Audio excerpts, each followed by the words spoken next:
What if the stronger side had won? Not the side we think of as the stronger side. Not the side with the 100,000-ton ships and the billion-dollar jets, but the side that actually had the advantage in numbers. The side that had the advantage in geography.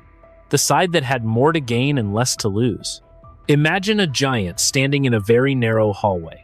The giant is wearing the best armor ever made. He has the most expensive weapons. He has been trained since the day he was born to fight in wide-open fields. But now he is in a hallway that is barely wider than his shoulders. At the other end of the hallway are 1,000 people with small knives. On paper, the giant should win. He is stronger, he is faster. But the hallway changes everything. This is the story of a United States carrier strike group entering the Strait of Hormuz. The carrier is a floating city. It carries 5,000 people. It carries 70 fighter jets. Around it are destroyers and cruisers that can see a bird from 100 miles away. They have missiles that can hit a target the size of a suitcase from across the horizon. For 80 years, these ships have been the queens of the ocean. If you want to control the world, you control the water. And if you want to control the water, you build a carrier. But the world is changing. In the Persian Gulf, there is a stretch of water called the Strait of Hormuz. At its narrowest point, it is only 21 miles wide. To a person on a beach, that sounds like a long way. But to a ship that is 1,000 feet long, it is a tight fit. To a missile moving at 3 times the speed of sound, 21 miles is nothing. It is a blink of an eye. The Iranian Navy knows this. They know they cannot build a carrier that can fight a United States carrier. They do not try. Instead, they have built thousands of small, fast boats. Some of them are no bigger than a speedboat you would see at a lake on a Saturday afternoon. But these boats are different. They are painted to blend in with the waves, they are packed with explosives, or they carry a single, powerful missile. One boat is a nuisance. 10 boats are a problem. 1,000 boats is a nightmare. This is called a swarm. It is designed to do one thing. It is designed to make the giant in the hallway bleed from 1,000 small cuts until he cannot stand up anymore.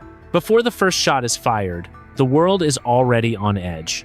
20% of the world's oil goes through this narrow hallway. If the hallway closes, the global economy stops. Gas prices at your local station do not just go up. They double. Then they triple. Insurance companies start telling cargo ships they will not cover them if they enter the Gulf. This is what people call the Hormuz Premium. It is a tax on the entire world because of 21 miles of water. The United States fleet is there to keep the hallway open. They have done it for decades. They sail through the strait to show that they are not afraid. They sail through to show that the giant still owns the hallway. The sailors on the carrier look out over the edge. They can see the Iranian coast on one side. They can see the Arabian coast on the other. They are surrounded by land. Their radars are screaming. There are hundreds of small blips on the screen. Fishing boats, cargo ships, and the small, fast boats of the Iranian Revolutionary Guard. The boats are dancing. They zip toward the carrier and then turn away at the last second. They are testing the giant. They are looking for a gap in the armor. The air is thick with heat and tension. Everyone knows that one mistake could start a war. One nervous finger on a trigger, one boat that gets too close, one captain who decides he has had enough. In our world, the giant usually stays safe. One captain who decides he has had enough. In our world, the giant usually stays safe. The boats stay back. The carrier passes through. But what if, on one Tuesday morning in May, the boats do not turn away? What if they keep coming? What if the giant finds out that his armor was never meant for a hallway? The turning point happens at 10:34 in the morning. The carrier is sitting right at the narrowest part of the strait. Suddenly, the radio goes quiet. The small boats that were dancing around the fleet all stop at once. They turn their bows toward the carrier. They do not fire yet. They just wait. Then, a signal goes out. It is not a radio signal that can be jammed. It is a single green flare from the hills on the coast. This is the moment the math of the ocean changes forever. The Americans have the best radar in the world. It can track hundreds of objects at the same time. But the Iranians have 3,000 boats. They have 500 drones. They have 200 missiles hidden in the rocks along the shore. The ship's computer brain is designed to pick the biggest threat and kill it. But what happens when every threat looks the same? What happens when the computer has to choose between 100 targets and it only has 60 bullets? This is the moment of the breach. The swarm begins. The first wave is not missiles, it is drones. Cheap drones made of plastic and wood. They are slow, they are noisy, but there are hundreds of them. They fill the air like a cloud of insects. The destroyers around the carrier start firing. Their big guns are screaming, their missiles are flying out of the vertical tubes. Every time they fire, a drone disappears in a ball of fire. But for every drone they hit, 10 more are coming. The sailors on the deck are watching the sky. They are used to high technology. They are used to fighting enemies they can only see on a screen. Now, they can see the enemy with their own eyes. The drones are not trying to sink the carrier. They are just trying to make the sensors go blind. They are crashing into the radar dishes. They are exploding near the cameras. The giant is being blinded. While the guns are pointed at the sky, the water begins to churn. The speedboats are moving now. They are coming from every direction. They are not coming in a straight line. They are zigzagging. They are using the waves to hide. The carrier's secondary guns start firing. These are the guns that can fire thousands of rounds a minute. They sound like a giant piece of fabric being ripped in half. The water around the speedboats is erupting. Boats are being shredded. Men are being thrown into the water. But the boats do not stop. They are like a wave of water that you cannot hold back with your hands. The commander of the strike group is in the darkened room of the combat center. He is looking at a screen that is completely covered in red dots. He has been trained for this his whole life. He knows the doctrine. He knows the rules of engagement. But the rules were written for a different kind of war. They were written for a war against another giant. They were not written for a war against a swarm. He realizes that his destroyers are running out of interceptor missiles. They have shot down 40 missiles and 60 drones. But there are still more coming. The magazines are getting empty. The crew is working as fast as they can to reload. But you cannot reload a missile tube in a few seconds. It takes time. And time is the one thing the giant does not have. This is the moment the defense breaks. One Iranian commander on a small boat sees a gap. A destroyer has turned to engage a group of boats on the left.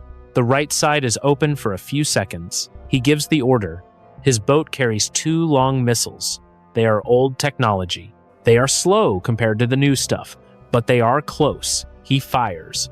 The missiles skim just a few feet above the water. They are hidden by the spray of the waves. The radar on the carrier is struggling. It is trying to see through the smoke and the wreckage of the drones. By the time the computer sees the missiles, it is too late. The automated guns on the side of the carrier spin around. They fire a burst of lead into the air. One missile explodes a few hundred yards away. The second missile keeps coming. It hits the side of the carrier right above the waterline. The sound is like a hammer hitting a hollow metal drum. The whole ship shudders. 5,000 people feel the floor move beneath them. The giant has been hit. The hallway is no longer safe. The turning point was not a grand strategy. It was a simple realization. The Iranians realized that they did not need to be better. They just needed to be more. They used the geometry of the strait to force the Americans into a cage. Then they filled that cage with more targets than the Americans could kill.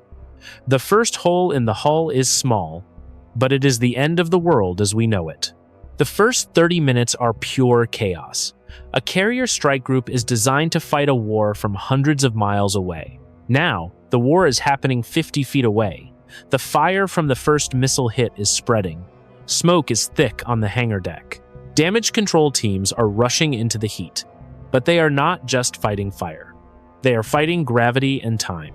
On the bridge, the captain realizes the carrier is no longer an airport. It is a target. $1 billion of technology is useless if the people operating it cannot see the enemy. The electronic warfare officers are reporting that their screens are white. The Iranians are jamming everything. Not with high-tech satellites, but with thousands of small transmitters on the shore and on the boats. The giant is now blind and deaf. The destroyers are trying to form a ring around the carrier. They are dumping chaff and flares into the air to confuse the incoming missiles. But there are too many missiles. The math is simple and brutal. If you have 100 interceptors and the enemy fires 101 missiles, you lose. The Iranians have been waiting for this moment for 40 years. They are not firing one by one. They are firing everything they have at once. This is what people mean when they talk about saturation. The computers on the American ships are doing their best. They are selecting the most dangerous targets. They are firing at the cruise missiles coming in low over the water. They are firing at the suicide boats packed with explosives. But for every boat they sink, another one takes its place. The water is full of burning debris. The air is full of lead. And then, the second hit happens. It does not hit the hull, it hits the flight deck. A suicide drone, small enough to fit in a pickup truck, crashes into a parked jet. The jet is full of fuel. It is carrying its own missiles. The explosion is massive. Suddenly, the carrier cannot launch its planes. The one thing that makes a carrier powerful is its ability to put planes in the air. Now, the runway is a wall of fire. The pilots are sitting in their cockpits, waiting, but they have nowhere to go. The strike group is now a collection of very expensive targets.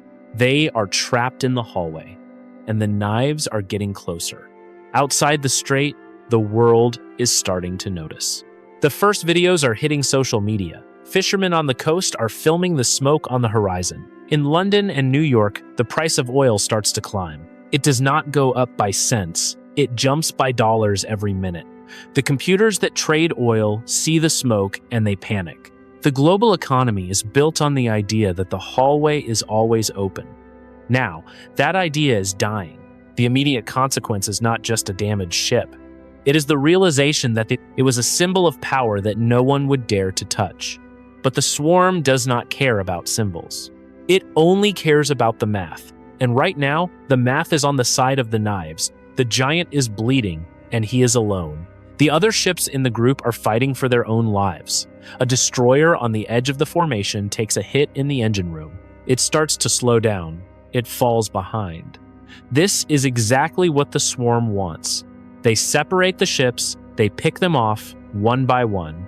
The carrier is the prize, but the destroyers are the shield, and the shield is cracking. The most dangerous thing in a war is not a better weapon. It is a simple math problem. The United States Navy uses a defense system called Aegis. Think of it as the most advanced brain ever built for a ship. It can see everything in the sky for hundreds of miles. It can track 100 different targets at the same time. And it can tell a missile exactly where to go to kill those targets. For decades, we believed this was the perfect shield. We believed that as long as the brain was working, nothing could touch the carrier. But every shield has a limit. Every gun has a certain number of bullets. And in the Strait of Hormuz, the Americans are finding out that they brought a very expensive handgun to a fight against 1 billion pebbles. The sailors inside the destroyers are watching their screens. They are seeing hundreds of small red dots. Each dot is a threat. It could be a drone carrying a camera. It could be a suicide boat carrying 1,000 pounds of high explosives. It could be a cruise missile flying so low it is almost touching the water. The ship's brain has to decide which one to kill first. It chooses the fastest ones. It chooses the ones that are heading straight for the carrier. The missiles start flying out of the deck of the destroyer. They are called standard missiles. Each one costs about $2 million. They are incredible pieces of technology. They almost never miss. They are incredible pieces of technology. They almost never miss. Every time one of those $2 million missiles hits a target, the room cheers. But then they look at the screen again. There are still 200 dots left. And then they realize the trap. The Iranians are not trying to outsmart the American missiles. They are trying to outspend them. They are sending drones that cost $500 to build. They are sending speedboats that were bought from a civilian dealership and painted gray. They are trading a $500 drone for a $2 million missile. They will do that trade all day long. They have thousands of drones. The Americans only have a few hundred. Missiles on each ship. Once those missiles are gone, they are gone. You cannot reload a destroyer while it is at sea. The missiles are stored in deep tubes in the deck. To put more in, you need a massive crane and a very calm harbor. You cannot do it while speedboats are circling you at 40 knots. This is what military experts call the magazine depth problem. It is the moment you realize your pockets are empty and the enemy is still coming. On the destroyer nearest to the carrier, the count is getting low. They started with 96 missile tubes. They have fired 60 of them in the first 20 minutes. The commander knows that more missiles are coming from the Iranian coast. He has to make a choice. Does he keep protecting the carrier, or does he save his last few missiles to protect his own crew? The air is filled with the smell of burnt rocket fuel. The ship's brain is screaming. It is trying to prioritize, but the swarm is designed to overwhelm the priority list. They send the slow drones first to make you use your good missiles. Then, when your tubes are empty, they send the fast cruise missiles. It is a cold, calculated way to fight. It treats human lives and expensive machines like simple numbers on a ledger. The American sailors have spent their whole careers training for a high-tech duel. They expected to fight another fleet of big ships. They expected to trade blows with an equal. Instead, they are being suffocated by a cloud of cheap plastic and gasoline. The tension in the combat center is thick. People are sweating in the air-conditioned rooms. They are waiting for the next vampire call. That is the code word for an incoming enemy missile. Vampire. Vampire. Vampire. The word repeats over and over on the radio. Each time it is called, another $2 million interceptor leaves the ship. Each time, the shield gets a little thinner, and then the call everyone was afraid of finally comes. Magazine's empty. The first destroyer has run out of long-range missiles. It still has its guns. It still has its short-range defense systems. But the long arm of the giant has been cut off. The ship is now forced to wait until the enemy is very close before it can fire. This is exactly what the swarm wanted. They have forced the giant to let them get close. They have used math to break the most advanced defense system in history. The chain reaction is starting. When one ship runs dry, the other ships have to work twice as hard to cover its area. That means they run out of missiles twice as fast. It is a downward spiral. The shield is not just cracking, it is dissolving. And the carrier is sitting right in the middle of it. The giant is no longer fighting to win, he is fighting to survive the next 5 minutes. The silence is the most terrifying part. Inside the combat center of the carrier, the computers have stopped chirping. The screens are no longer showing clear blue skies and empty water. They are showing a mess of static and red warnings. The destroyers that were supposed to be the shield are screaming on the radio. One of them reports that its missile tubes are empty. Another says its radar has been knocked out by a swarm of small drones. The protection is gone. The giant is standing in the middle of the hallway with his hands over his eyes. And that is when the real attack begins. Until now, the Iranians have been using their cheap stuff. They have been using the plastic drones and the old speedboats to make the Americans waste their bullets. It was a distraction. Now, they launch the weapons they have been hiding in the mountains. These are high-speed cruise missiles. They are hidden in tunnels carved into the solid rock of the coast. The doors of the tunnels slide open for just a few seconds. The missiles come out like silver streaks. They do not fly high in the air where everyone can see them. They fly 6 feet above the waves. They are so low that they are literally kicking up salt spray behind them. At that height, they are almost impossible to see on radar. They are hidden by the curve of the earth and the clutter of the waves. On the bridge of the carrier, the lookout sees a flash of light on the horizon. By the time he can open his mouth to shout, the missile has already traveled 5 miles. The automated guns on the side of the carrier finally wake up. These are the last line of defense. They are massive Gatling guns that can fire 75 rounds every single second. They are supposed to create a wall of lead that nothing can pass through. The guns spin up with a howl that sounds like a chainsaw. They chew through the first missile, turning it into a cloud of scrap metal. But the swarm is not sending 1 missile. They are sending 12. The guns are fast, but they have to physically turn to face each target. It takes a fraction of a second to move the barrel. In that fraction of a second, the second missile gets through. It does not hit the thick armor of the hull. It hits the stern of the ship, right where the rudders and the propellers are located. The explosion is deep and muffled because it happens underwater. 5,000 people feel the ship jerk to the left. The carrier is no longer a ship that can move. It is now 100,000 tons of steel drifting in the current. The giant has had his hamstrings cut. He cannot run. He cannot turn. The third missile hits the flight deck. It doesn't sink the ship, but it doesn't have to. It explodes right in the middle of the runway. The steel deck, which is thick enough to stop a tank shell, is peeled back like a tin can. There is a hole the size of a school bus in the middle of the deck. The jets that were ready to take off are now trapped. They are sitting ducks. The carrier was built to be a floating airport. Now, it is just a floating parking lot. But the most devastating hit is the fourth one. It hits the side of the ship just above the waterline. It punches through the outer skin and explodes in the middle of the jet fuel storage.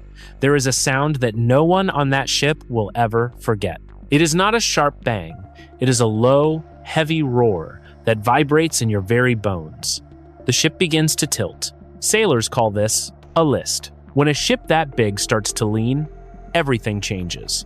The planes on the deck start to slide. Millions of dollars of the most advanced technology in history are sliding toward the edge. They fall into the water one by one. They look like toys being swept off a table by an angry child. The swarm of small boats sees the giant is leaning. They see the smoke pouring out of the side. They do not stay back anymore. They move in for the kill. They are not firing missiles anymore. They are driving their boats directly into the holes in the hull. They are suicide boats packed with hundreds of pounds of high explosives. They drive into the fires. They explode inside the ship.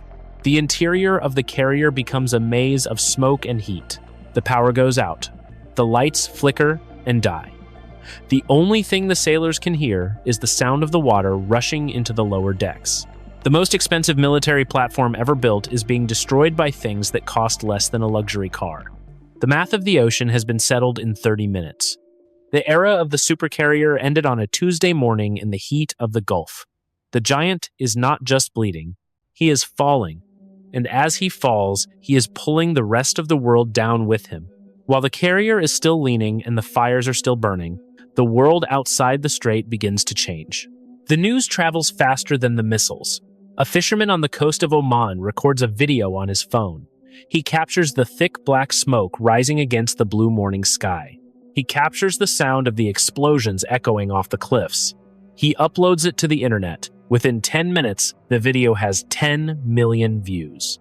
In London, a trader sitting at a computer screen sees the video. He doesn't wait for a news report. He doesn't wait for a government statement. He knows exactly what that smoke means. It means the hallway is closed. He hits a button on his keyboard and buys every barrel of oil he can find. Thousands of other traders do the same thing at the exact same time. The price of oil does not go up slowly. It doesn't climb by a few cents or a few dollars. It gaps upward. In 1 hour, the price of a barrel of oil goes from $80 to $150. By the time the sun sets in the Middle East, it hits $200.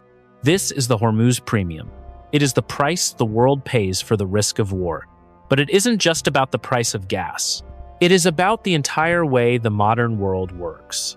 Modern civilization is built on a constant, steady flow of energy. The world consumes 100 million barrels of oil every single day. 20 million of those barrels pass through the Strait of Hormuz. That is 1/5 of everything the world needs to keep the lights on. When that flow stops, the math of global survival breaks. Insurance companies are the first ones to react. They are the people who decide if a ship is allowed to sail. No ship owner will move a $300 million cargo ship without insurance. Within 2 hours of the attack, every major insurance company in the world sends out an emergency notice. They declare the Persian Gulf a total loss zone. They cancel every policy for every ship currently in the region. Suddenly, hundreds of massive oil tankers and cargo ships simply stop. They drop their anchors wherever they are. They cannot move because if they get hit, the owner loses everything. The supply chain of the planet freezes in an afternoon. In the United States and Europe, the impact hits the local gas station by the next morning. The owners of the station see the price on the news and they panic. They know that the next truckload of fuel will cost them twice as much. So they change the signs on the street. Gas goes from $4 to $8, then $10. People start lining up at the pumps. They are not just buying gas for their cars, they are filling up plastic cans and storage drums. Fear spreads faster than the oil. In countries that rely on imported energy to grow food, the situation is even worse. Farmers realize they cannot afford the diesel for their tractors. Trucking companies realize they cannot afford to deliver the groceries to the stores. The price of bread and milk starts to climb right behind the price of oil. This is the invisible thread that connects a speedboat in the Middle East to a kitchen table in Ohio. The world is finding out how fragile the giant really was. For 80 years, everyone believed the United States Navy could keep the water safe. Because they believed the water was safe, they built a world that depends on it. They built just-in-time delivery systems. They built factories that don't keep extra parts in stock. They built a global economy that assumes the hallway will always be open. Now, that assumption is dead. The Hormuz Premium is no longer a theory in a textbook. It is a tax on every person on Earth. Every time you turn on a light, it costs more. Every time you buy a box of cereal, it costs more. The Iranians didn't just hit a ship. They hit the engine of the world, and the engine is starting to seize up. World leaders are holding emergency meetings. They are talking about using their strategic reserves. They are talking about sending more troops. But you cannot fight a price spike with a tank. You cannot insure a ship with a speech. The only way to fix the problem is to reopen the strait. But the carrier is still sitting there. It is still burning, and the thousands of small boats are still waiting in the dark. The giant is down, and the world is starting to realize it was the giant who was holding everything together. Without the giant, the hallway belongs to whoever is willing to bleed the most. And right now, that isn't the people at the kitchen tables. For decades, the world believed that the bigger your ship was, the safer it was. If you had a carrier, you were the master of the ocean. Other countries didn't even try to compete. They just stayed out of the way. But after the smoke clears in the Strait of Hormuz, every military on Earth has to rewrite their textbooks. The supercarrier is no longer the queen of the sea. It is now a 100,000-ton liability. It is a target that is too big to hide and too expensive to lose. Military leaders in Washington, Beijing, and London are all looking at the same footage of the burning deck. They realize that the era of the giant has ended in a single morning. It is exactly what happened to the battleship 80 years ago. Before World War II, the battleship was the ultimate symbol of power. Then a few small planes with torpedoes proved that a cheap weapon could sink a massive ship. Now, it is happening again. But this time, the weapon isn't a plane. It is a swarm. The chain reaction in military thinking is violent and fast.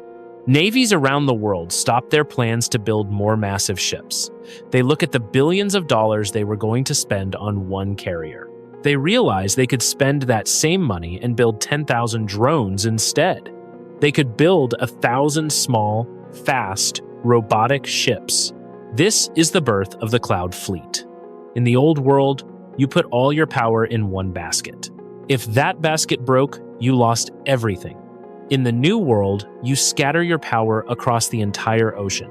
Instead of one ship with 90 jets, you have 90 small boats that each carry one missile. If the enemy sinks 10 of them, you still have 80 left. The math of survival has shifted from quality to quantity. Engineers start focusing on attritable systems.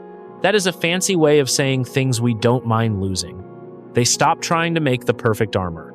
They start trying to make the cheapest, most effective swarm. The goal is no longer to survive a hit. The goal is to have so many targets that the enemy cannot possibly hit them all.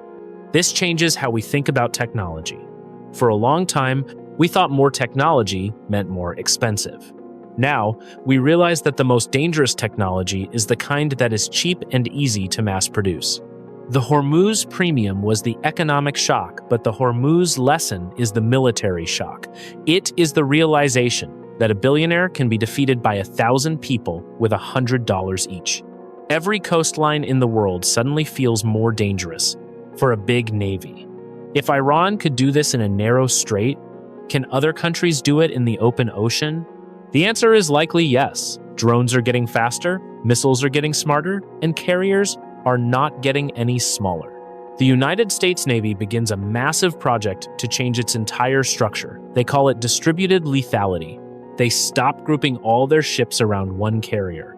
They start spreading them out across hundreds of miles of ocean. They want to make it so the enemy never has a single big target to aim at. But this is hard to do. A carrier is a city. It provides the power, the food, and the fuel for everyone else. If you get rid of the carrier, you have to find a new way to keep your small ships running. The giant is being broken into 1,000 pieces. But those pieces are harder to coordinate. They are harder to lead. The world is entering a period of naval chaos. The old order was simple: follow the carrier. The new order is a cloud of sensors and robots that no one person can fully control. Generals are worried that they are losing the human touch in war. When the swarm decides who to kill, who is responsible? But they don't have a choice.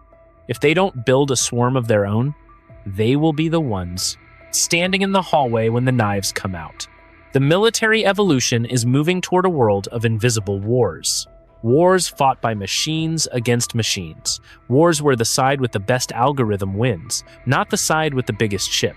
The era of the supercarrier didn't just end because the ship was sunk. It ended because the idea behind it became obsolete.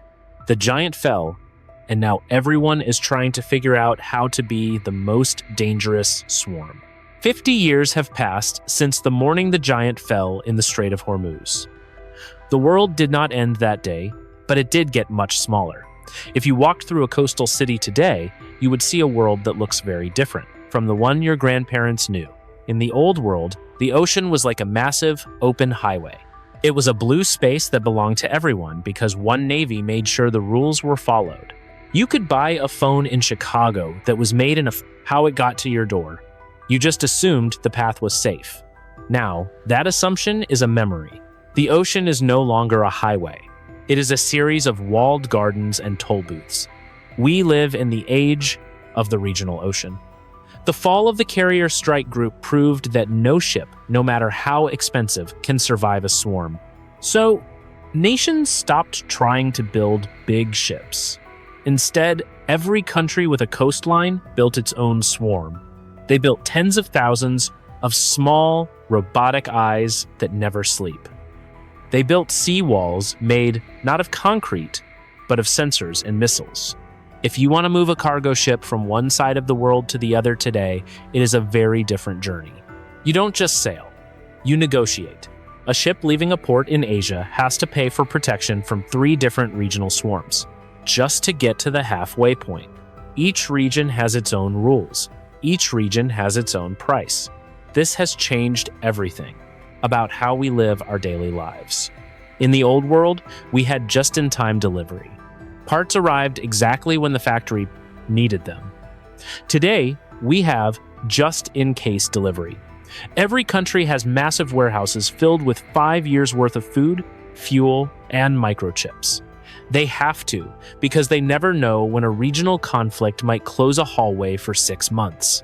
Prices are higher for everything. A simple toy or a piece of clothing costs 3 times what it used to because the Hormuz premium never went away. It just became the global shipping tax. But the biggest change is how we see ourselves. The idea of being a global citizen has faded away.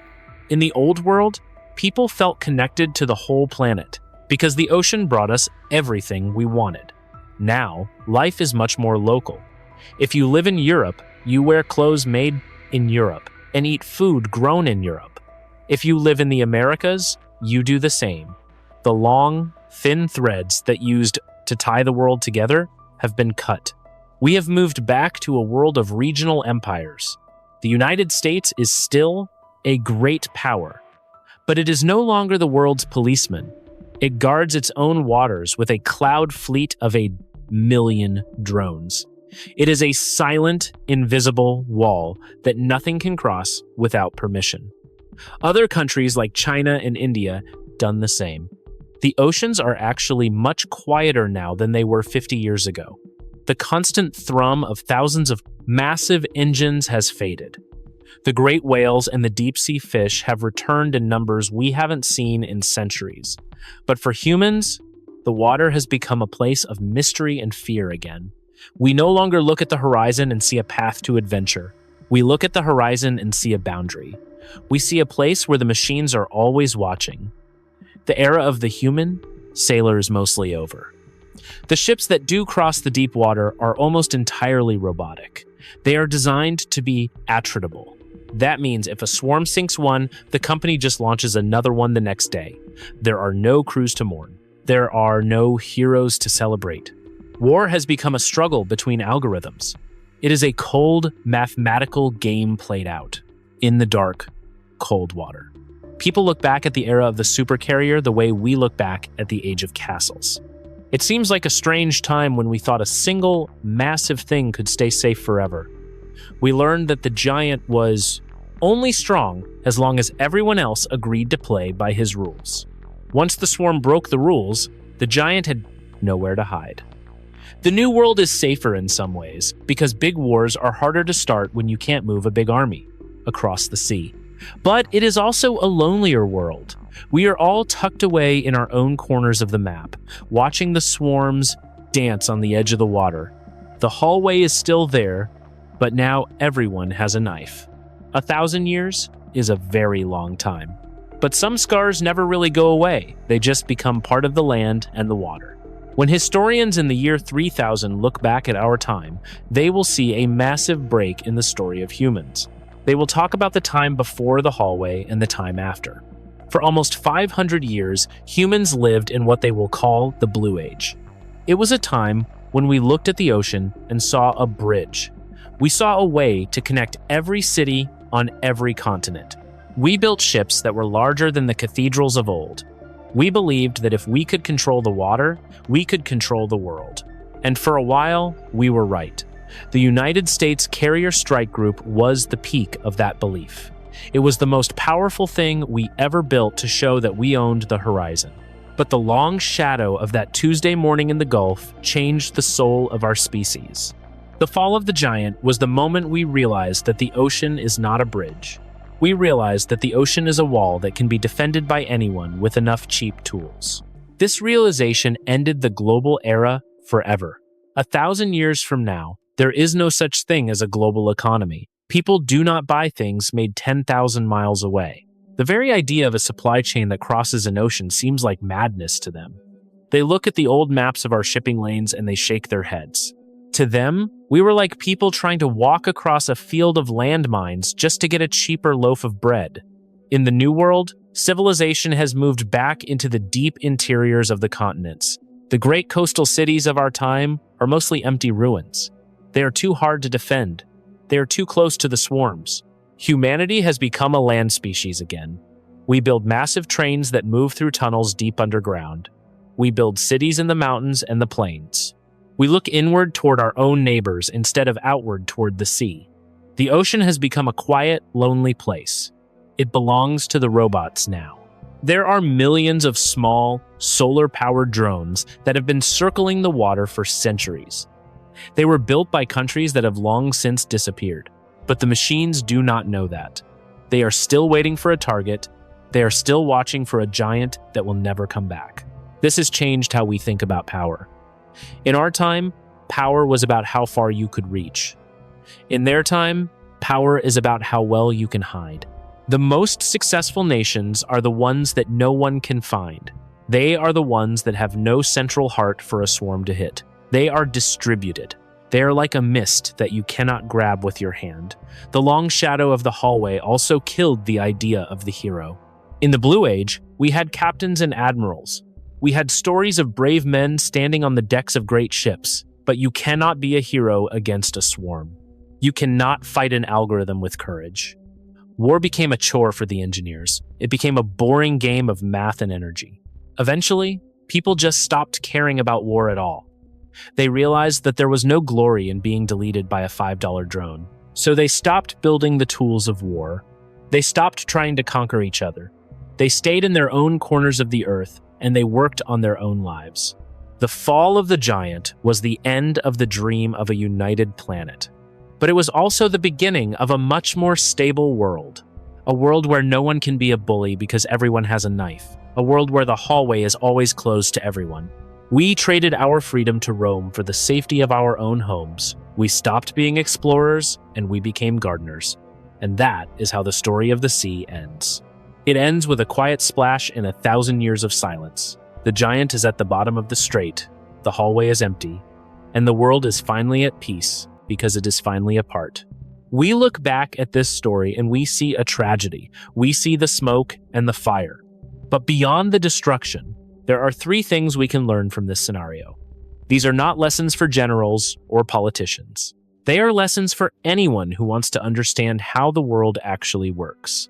The first lesson is about the trap of greatness. We often think that being the biggest and the strongest makes you safe. We think that if we spend enough money and build enough armor, we can ignore the rules of the world. But the carrier proved that size can be a weakness. The more expensive a thing is, the more you are afraid to lose it. And the more you are afraid to lose it, the more your enemy can use that fear against you. In the narrow hallway of the strait, the carrier's greatness was its undoing. It was too big to hide and too valuable to risk. The giant didn't fall because he was weak. He fell because he was too big for the room he was standing in. The second lesson is that geography is the ultimate boss. We live in a world where we think technology can solve every problem. We think we can fly over mountains and sail through storms and ignore the land. But the Strait of Hormuz proved that the Earth still has the final say. 21 miles of water changed the history of the human race. You can have $1 billion jet, but if you are flying it through a bottleneck, the bottleneck wins. The Iranians didn't need better technology. They just needed to understand the ground beneath their feet and the water in front of them. They used the shape of the world to break the tools of the world. The third lesson is about the math of the swarm. We are entering a century where more is better than perfect. For a long time, we tried to build the one perfect thing, the one perfect tank, the one perfect ship, the one perfect soldier. But the swarm showed us that 1,000 good enough things will always beat one perfect thing. Math is a cold, hard master. If it costs you $2 million to stop a $500 drone, you have already lost. You just haven't run out of money yet.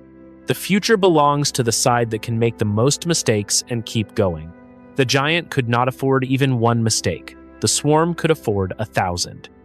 The final lesson is the one that hits closest to home. It is a lesson about how fragile our daily lives really are. We live in a world that is held together by invisible threads of trade and energy. We assume that the gas will always be at the pump. We assume the food will always be on the shelf. We assume the lights will always come on when we hit the switch. But all of that depends on a few narrow hallways staying open. It depends on a giant standing in those hallways and everyone else being too afraid to push him. The moment someone is no longer afraid, the thread snaps. And when it snaps, it doesn't just affect the sailors on the ship. It affects the person sitting at their kitchen table 10,000 miles away. We are all much more connected than we like to admit. And we are all much more vulnerable than we like to believe. The story of the fallen carrier is not just a story about a battle. It is a warning. It tells us that the world we built is a beautiful, complex machine that can be broken by a very simple tool. It tells us that the era of the giant is over and the era of the swarm has begun. We can either learn to live in this new world, or we can wait for the next green flare to go up. This is a hypothetical scenario based on the historical record. Real outcomes would depend on factors no model can predict.